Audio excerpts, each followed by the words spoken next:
Shalom adik-adik. Apa kabarnya nih hari ini? Wah, pasti penuh dengan sukacita. Amin. Amin. Oh iya, Kak Alvin, gak kerasa ya kita udah mau menuju akhir tahun nih. Bener banget. Wah, kita harus banyak-banyak mengucap syukur adik-adik karena Tuhan Yesus sudah pelihara kita sampai hari ini. Maka dari itu, kakak mau ajak adik-adik semua untuk memulai ibadah kita dengan menyanyikan lagu Ku Bersyukur Bapa.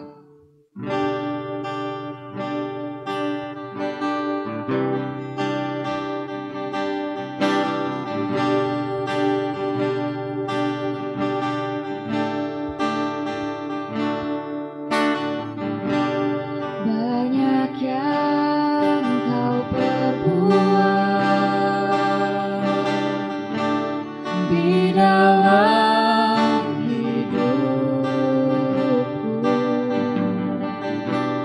rancangan indahmu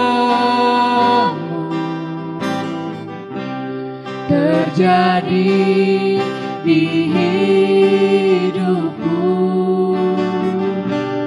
Bapa yang mengerti segala yang ku perlu,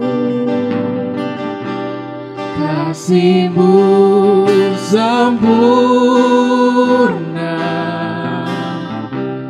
nyata dalam hidupku.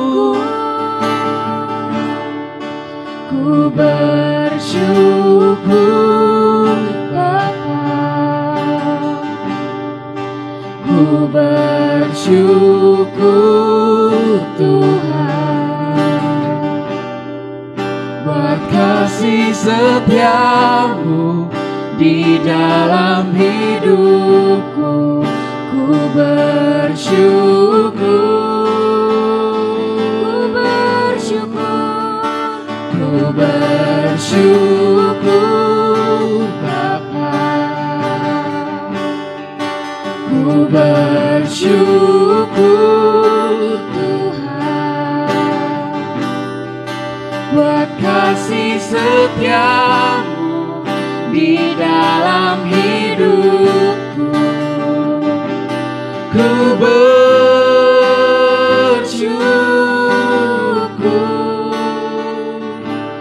Tuhan. Mari kita ulang lagu ini dari awal.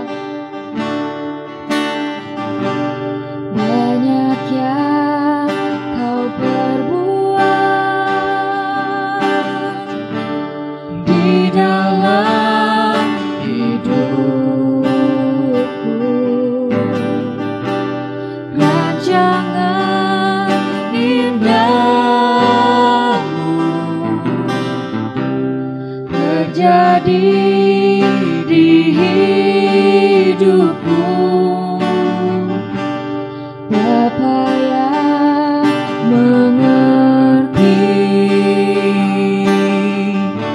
segala yang ku perlu, kasih-Mu sempurna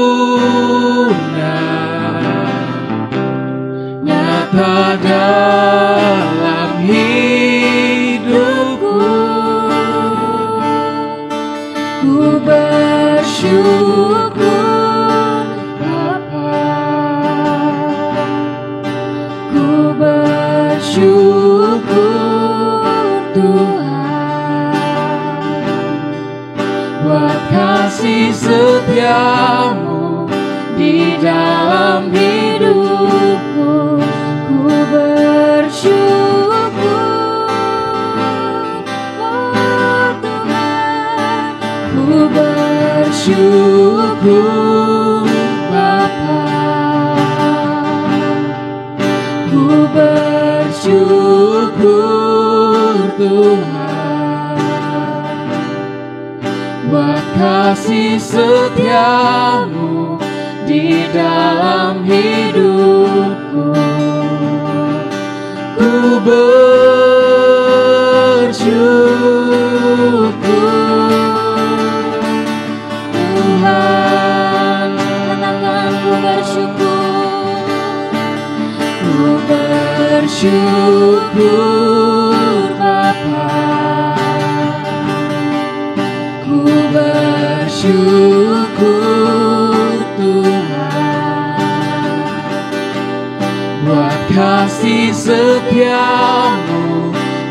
dalam hidupku, ku bersyukur,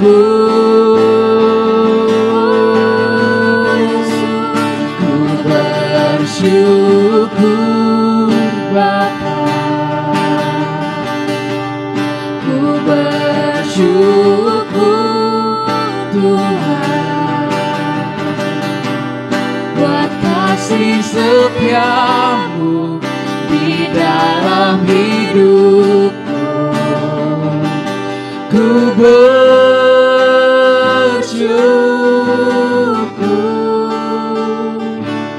Tuhan. Mari kita sembah Dia. Haleluya, haleluya. Terima kasih Tuhan, terima kasih Yesus, Kau Allah yang baik, kami bersyukur.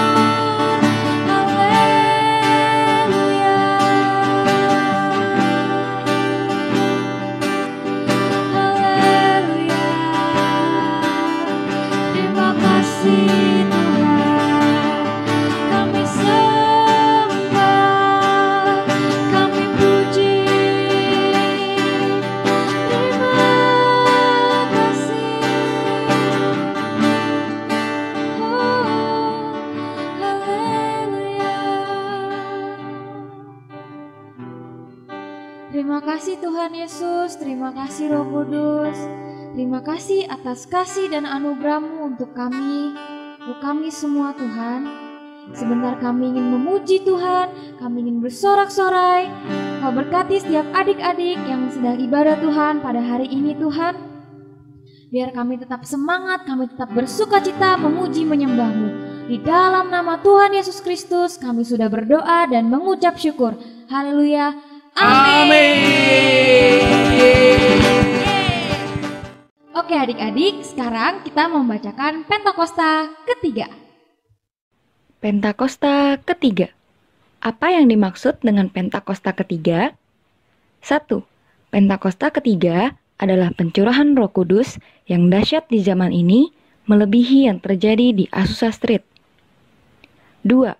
Pentakosta ketiga akan mengakibatkan penuaian jiwa yang terbesar dan yang terakhir sebelum Tuhan Yesus datang kembali. 3.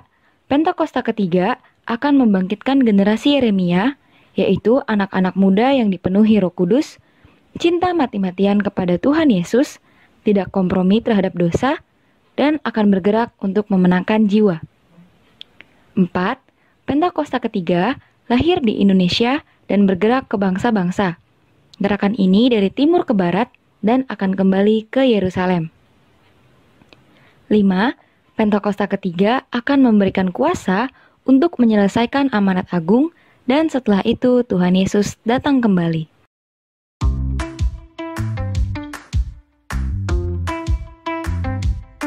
DNA GBI, prajurit-prajurit Kristus yang gagah dan perkasa yang memiliki gaya hidup, doa, pujian, dan penyembahan bersama-sama siang dan malam dalam unity dan melakukan kehendak Bapa pada zamannya.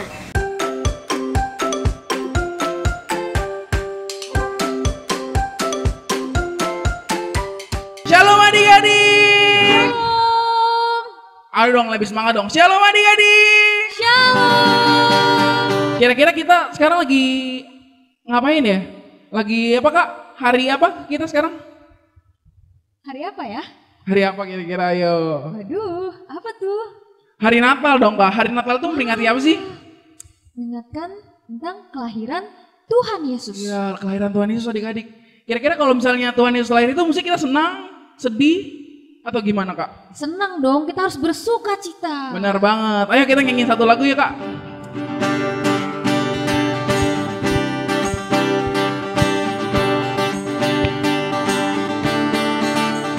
Hai mari berhimpun dan bersukaria turut semua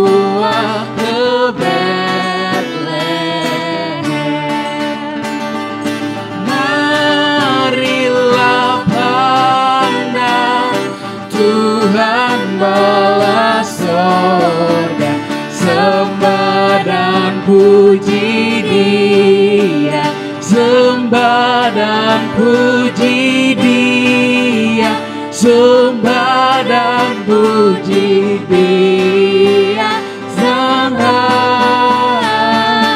Nyanyikan lagi sekali lagi adik-adik. Hai mari berhimpun dan bersukaria, turut semua ke Betlehem. Marilah pandang Tuhan Allah sorga, sembah dan puji Dia, sembah dan puji Dia, sembah dan puji Dia Sang Raja.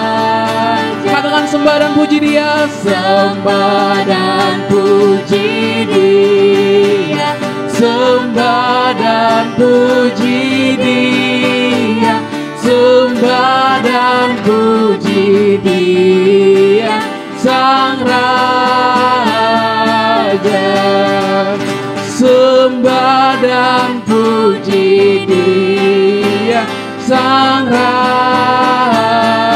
sembah dan puji Dia, sembah dan puji Dia Sang Raja.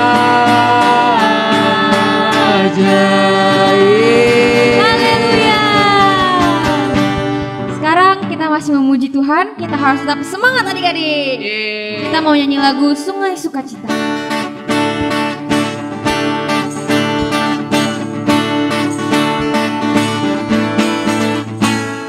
Sungai sukacitamu mengalir dalamku. Oh yes, yes, yes, yes. Anggur sukacitamu melimpah dalamku. Ku menari dan bersuka, puji-mu di setiap waktu, sebab sungai sukacitamu ada dalamku.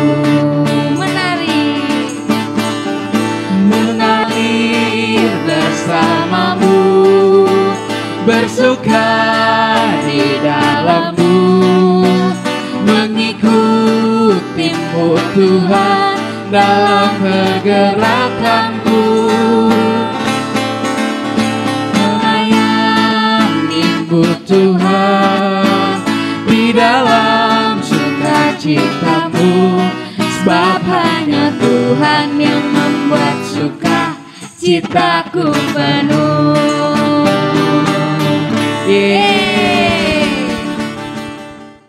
Sekarang kita akan mendengarkan sedikit dari firman Tuhan. Mari kita bersatu dalam doa. Tuhan Yesus yang baik, terima kasih Tuhan untuk hari ini Tuhan.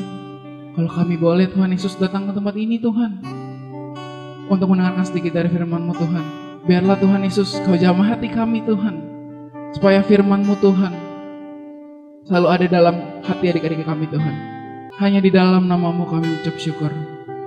Yang cinta sama Tuhan Yesus katakan amin. Shalom adik-adik, kembali lagi bersama Kak Joy di sini. Adik-adik pasti sudah pada tahu kalau misalkan Kak Joy ada di depan layar kalian, biasanya Kak Joy mau ngapain nih? Nah, pastinya Kak Joy mau sharing tentang firman Tuhan. Nah adik-adik, firman Tuhan kali ini kita akan belajar dari dua tokoh di Alkitab yang tentunya sudah sangat terkenal banget adik-adik. Dan adik-adik tentunya harus tahu kisahnya agar kita bisa ikutin jejaknya. Kira-kira adik-adik udah pada kepo belum ya? Ceritanya tentang apa? Yuk langsung aja ikutin Kak Joy. Oke, let's go. Nah adik-adik, kira-kira Kak Joy mau cerita tentang tokoh siapa ya? Ada yang bisa nebak gak nih? Hah? Daud? Bukan Daud. Apa? Abraham? Bukan. Hari ini Kak Joy mau bercerita tentang Paulus dan Timotius. Nah, seperti yang ada di gambar ini, itu adalah Bapak Paulus. bahwa Paulus adalah seorang rasul yang dulunya adalah orang yang sangat jahat adik-adik. Dia dulu suka memburu orang-orang yang percaya sama Tuhan Yesus. Dia suka siksa orang-orang yang percaya sama Tuhan. Dia itu dulu gak suka sama Tuhan. Dia itu gak percaya, pokoknya dia jahat banget adik-adik. Namun suatu saat dia diubahkan oleh Tuhan ya. Dan akhirnya ikut Tuhan dan mengajar adik-adik. Memberitakan firman Tuhan kemana-mana. Dan itulah Bapak Paulus adik-adik. Nah adik-adik, seperti yang Kak Joy bilang tadi, bahwa Paulus itu adalah pengikut Tuhan ya. Setelah diubahkan, dia itu benar-benar setia banget adik-adik. Bahkan ketika dia berkeliling kota, dia berkeliling-keliling, dia itu sambil mengajar firman Tuhan adik-adik. Dia memberitakan firman Tuhan, memberitakan kabar baik adik-adik. Keren banget gak sih? Nah adik-adik sudah seperti itu belum? Ketika di sekolah, di rumah, adik-adik tuh sharing firman Tuhan, bercerita tentang Tuhan Yesus, kebaikan Tuhan. Nah kita harus seperti Bapak Paulus ya, yang dimanapun dia berada, dia menjadi berkat, menjadi dampak buat orang-orang di sekitarnya. Nah adik-adik, di dalam perjalanan Paulus nih adik-adik, Paulus ini mengetahui bahwa Timotius itu merupakan orang yang sangat baik adik-adik. Tadi kan kita udah cerita tentang Paulus, bagaimana dia berubah dan mengikut Tuhan. Dari yang sebelumnya dia pembunuh, dia penjahat, sampai pada akhirnya dia bertemu Tuhan, diubahkan oleh Tuhan ya. Nah sekarang kita mau dengar dulu nih sedikit dari Timotius nih. Nah Timotius ini orang yang sangat baik adik-adik. Dia ini adalah orang muda ya di Listra adik-adik. Nah jadi waktu Bapak Paulus ini berputar-putar ya kan di kota-kota, dia melihat ada seorang namanya Timotius ini. Nah Timotius ini dilihat-lihat sama Bapak Paulus, wah baik juga ya dia. Dia suka, dia sangat menyayangi saudara-saudaranya adik-adik. Nah oleh sebab itu Paulus menjemput Timotius adik-adik untuk ikut bersama dengan Paulus ya, berkeliling untuk memberitakan firman Tuhan. Nah, nggak cuma itu adik-adik, Paulus juga mengajari Timotius untuk cara-cara memberitakan firman Tuhan dan untuk menjadi seorang guru yang keren banget deh adik-adik. Nah, jadi Paulus ini ngajak Timotius nggak cuma dibiarin doang nih, yaudah cuma ikut doang, enggak adik-adik. Dia jadi si Timotius ini benar-benar diajarin sama Paulus gimana caranya menjadi guru dan penginjil yang mahir banget nih adik-adik. Nah, keren banget nih ceritanya. Jadi suatu hari Paulus itu mendapat sebuah penglihatan adik-adik. Di dalam penglihatan itu ada seorang laki-laki. Dia ini meminta untuk datang ke Makedonia. Jadi Paulus, Timotius, Silas, Lukas itu rombongan berangkat tuh adik-adik ke Makedonia untuk memberitakan firman Tuhan. Nah, di Makedonia itu terdapat sebuah kota ya kan yang bernama Tesalonika gitu. Nah, di sana banyak orang yang percaya sama Tuhan. Jadi di sana tuh juga banyak orang-orang yang percaya sama Tuhan adik-adik. Dia tuh tempatnya tuh benar-benar kayak nggak semuanya jahat gitu. Banyak juga orang yang percaya sama Tuhan di situ. Tapi ketika Paulus dan rekan-rekannya, teman-temannya tadi sampai di sana, ternyata ketika mereka memberitakan firman Tuhan, itu ada yang cemburu adik-adik. Ada yang gak suka sama mereka, yaitu orang-orang Yahudi. Beberapa orang-orang Yahudi ini cemburu adik-adik. Dia gak suka sama Paulus. Jadi mereka membawa Paulus dan rombongannya tadi kepada penguasa yang ada di situ. Dan orang Yahudi ini jahatnya, dia bilang kepada penguasa di kota itu bahwa Paulus dan teman-temannya adalah musuh Roma adik-adik. Wah itu benar-benar jahat banget adik-adik. Paulus yang tidak bersalah apa-apa, dia dituduh adik-adik. Nah jadi memang ikut Tuhan tuh nggak gampang. Banyak sekali ujian-ujiannya nih yang harus kita lewatin nih. Banyak sekali nih adik-adik masalah-masalah yang harus kita lewatin. Nah, tapi kalau kita tetap percaya sama Tuhan, pasti Tuhan sertai dan Tuhan dampingi adik-adik. Nah, kira-kira gimana nih nasib si Bapak Paulus tadi dan teman-temannya adik-adik? Kita mau lanjut? Oke, next. Nah, adik-adik, pada kepo kan kelanjutannya? Oke, kita lanjut nih adik-adik. Jadi, nasibnya si Paulus tadi nih, Bapak Paulus sama Timotius itu mereka lari adik-adik. Mereka lari ke sebuah daerah yang bernama Berea. Nah, adik-adik, di Berea ini terdapat beberapa orang Yunani yang suka banget belajar nih. Jadi orang-orang di Yunani yang ada di Berea ini suka banget belajar. Nah, kebetulan banget kalau Paulus ini suka mengajar. Yang satu suka belajar, yang satu lagi suka mengajar. Nah, akhirnya banyak sekali orang-orang di sana yang percaya sama Tuhan. Karena ya tadi mereka suka belajar dan Paulus suka mengajar. Karena Paulus suka mengajar Paulus mengajar tentang Tuhan Yesus ya, tentang firman Tuhan. Akhirnya mereka banyak yang percaya sama Tuhan. Nah, dan teman-temannya juga menjadi bersemangat nih adik-adik nih. Wah, kan banyak yang ikut Tuhan gitu ya. Wah, itu akhirnya seneng gitu ya. Nah, tapi adik-adik, masalah tidak sampai di situ saja. Nah, jadi tadi kan mereka lari nih dari Tesalonika nih, Makedonia tadi ke Berea.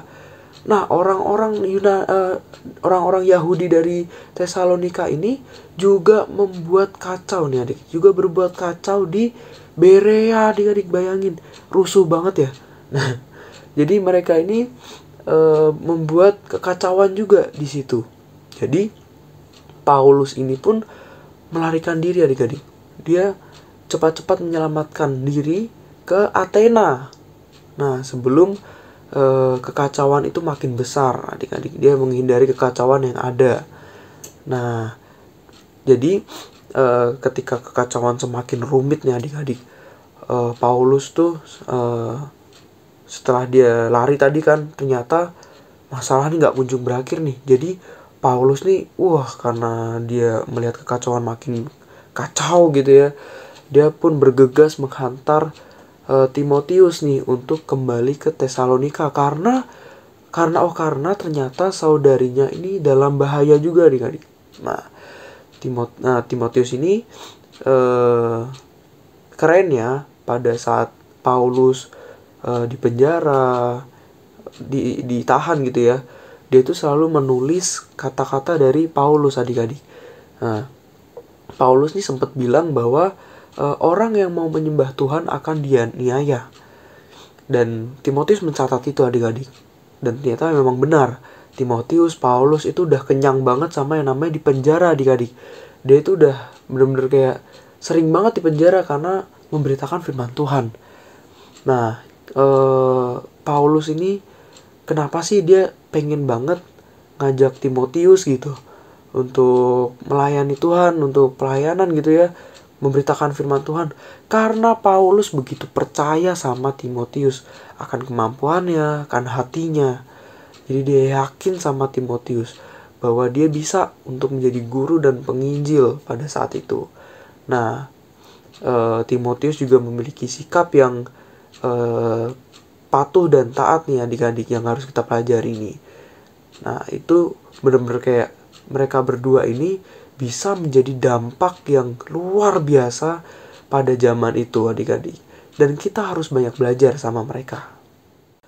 Nah, adik-adik, dari cerita Paulus dan Timotius tadi, kita banyak belajar bahwa sikap hati kita harus benar adik-adik. Kita harus seperti Timotius yang mau diajar, yang mau dibentuk, yang mau diproses adik-adik. Kita harus seperti Timotius yang selalu mendengar dan patuh. Nah, pada saat di rumah ada orang tua yang membimbing kita, yang mengajari kita nggak boleh membantah orang tua adik-adik. Karena seperti Timotius tadi, dia nurut sama Paulus, diajarin dia nurut. Sampai pada akhirnya dia bisa menjadi orang yang benar-benar berdampak besar. Nah, dia benar-benar menjadi orang yang hebat. Jadi adik-adik di rumah kalau mau jadi orang yang hebat, adik-adik harus mendengar, harus menjadi seperti murid adik-adik dengan guru yang harus patuh dan taat. Nah, jadi siapa yang di sini mau seperti Timotius? Angkat tangannya coba. Wah, banyak banget nih. Jadi kita harus ingat nih kepada dua tokoh ini, yaitu Timotius dan juga Paulus. Jadi diingat-ingat juga ya hal apa yang harus dipelajari hari ini. Yuk sama-sama mari kita tutup mata kita lipat tangan kita mau berdoa. Terima kasih Tuhan Yesus, terima kasih Roh Kudus untuk hari ini Tuhan. Kami mengucap syukur atas firman yang telah Engkau sampaikan pada kami. Kami mengucap syukur Tuhan, kami belajar dari Timotius dan Paulus Tuhan, untuk memiliki hati sebagai murid Tuhan Yesus yang mau mendengar dan patuh Tuhan. Ajari kami Tuhan, bimbing kami dan sertai kami, agar kami dapat menjadi dampak Tuhan Yesus di keluarga kami dan di sekolah Tuhan Yesus dimanapun kami berada. Terima kasih Tuhan Yesus, hanya di dalam nama-Mu kami sudah berdoa dan mengucap syukur. Haleluya. Amin.